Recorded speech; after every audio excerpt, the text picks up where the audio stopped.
countdown. Scott here from Vino, Las Vegas, and we're here at Cafe Bleu at the Lake Cordon Bleu Culinary School with Peter Ward from Ampelos. Peter, cheers. Cheers, great to see you again, Scott. Great to see you. Elaine, behind the camera.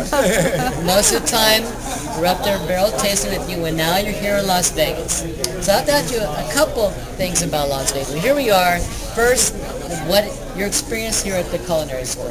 Tell me about that. I think this was a really, really neat event. Very nice experience for me here tonight because we've been good friends. We've been, staying in touch for years. And when I came out here 4 months ago and met with a class here at Le Cordon Bleu and talked with him, and we ended up with Carlos in the kitchen up until midnight tasting wines, and he was cooking all kind of things up, and we had a little bit to drink, maybe. Yeah, we did. It was fun, though. But that was when the idea came out. Let's do a winemaker event together here.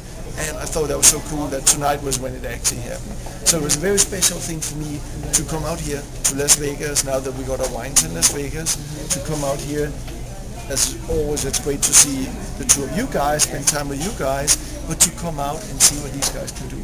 And the couple of the neat things about the evening was that Carlos and Andy had decided to reverse everything. So we did a kind of backwards dinner in regards to wines.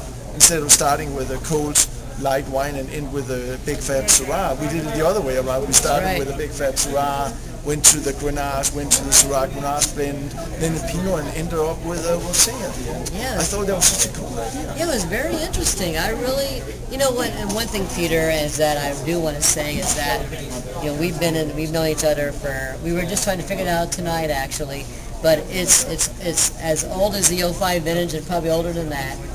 And you and Rebecca actually got us started on the real education of wine and winemaking. And I just want to thank you and Rebecca so much for that. You got us started on this whole journey.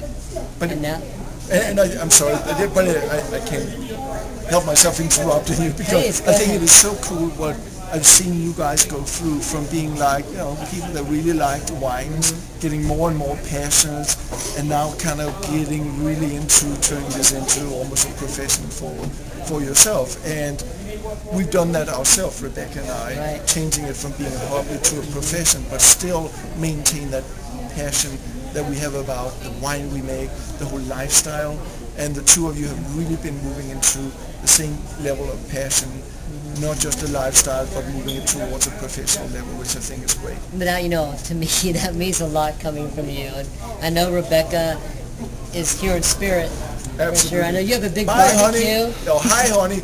She'll be watching this in a few days. Hi, Rebecca. No, I know you have a big barbecue tomorrow at the ranch. What we did was about a year ago we decided that we wanted to have a wine club, but we didn't want to have one of those standard wine clubs, just sign up here and get the shipments.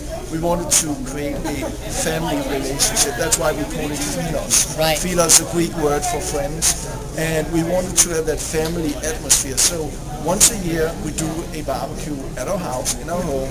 It's free for our Philos, our friends. They come. And we got, I think, about 60 people or so that's showing up at our house tomorrow.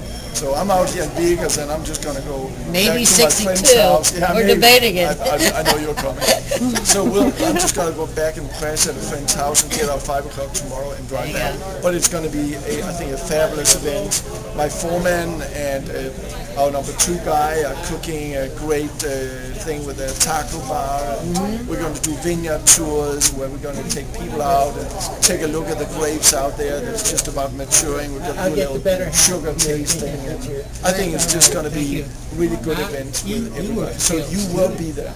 We're going to do our best. You know what? I forgot it's a long weekend. Normally I don't want to date things when we do interviews, but you know what? This is a long weekend, and now I forgot. So we might actually see you tomorrow at the barbecue. Come on out. But the other thing I always ask everybody, and you're going to get the question I ask, the sales manager for Silver Oak, from every chef, everybody I speak to. So what do you think about Las Vegas and what's happening in the food and wine industry in this city?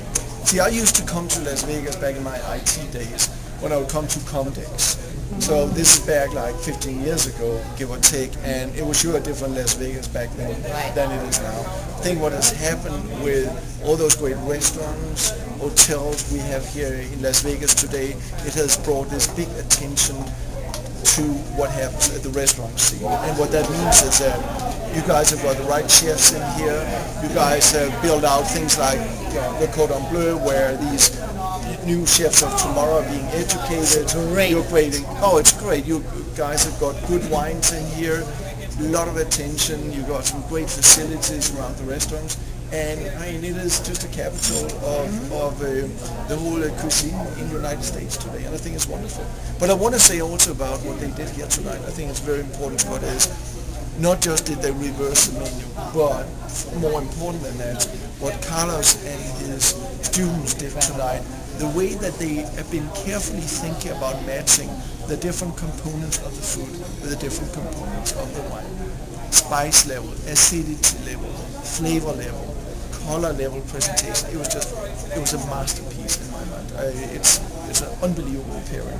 No, I mean, I totally agree. I mean, as you know, we go to many wine dinners. I mean, just the other night, like I told you, we were at the Silver Oak dinner, and Chef Carlos here, like we had a discussion earlier, I think he's one of the finest as far as pairing wines. I mean, we had a discussion about a certain pairing I had in a previous dinner that I never would have thought it would have gone off, but he pulled it off like a true professional that he is, and the students here could not ask for a better instructor, because these students here, this is Las Vegas, so all these students here, like Andy said earlier, they're going to be going to the top level restaurants. Yeah, with the inspiration from you. Absolutely, I mean, think absolutely. about how many would put a little bit of Mexican chili pepper into a chocolate mocha dessert. I mean, and and here they are. They might be getting ready to graduate. They'll keep that in their mind when they're a sous chef someday, or maybe they might suggest to their executive chef, hey, maybe you want to add a little bit of this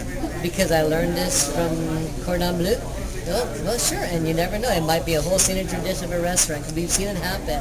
Yeah. We've seen graduates of this school end up, we ran into them at Thomas Keller's Bouchon, and these students graduate and they go on to great things. And that's an amazing place. We love coming here, and especially you. I mean, it's like a really personal connection with you. You know, most of the time in the media, you're supposed to be impartial. I mean, I am impartial, very similar, but when it comes to you, you're a personal friend, and cheers to you. Cheers to that. I'm glad you made it to Las Vegas. Thank you, Peter. Thanks for bringing us out here. Cheers.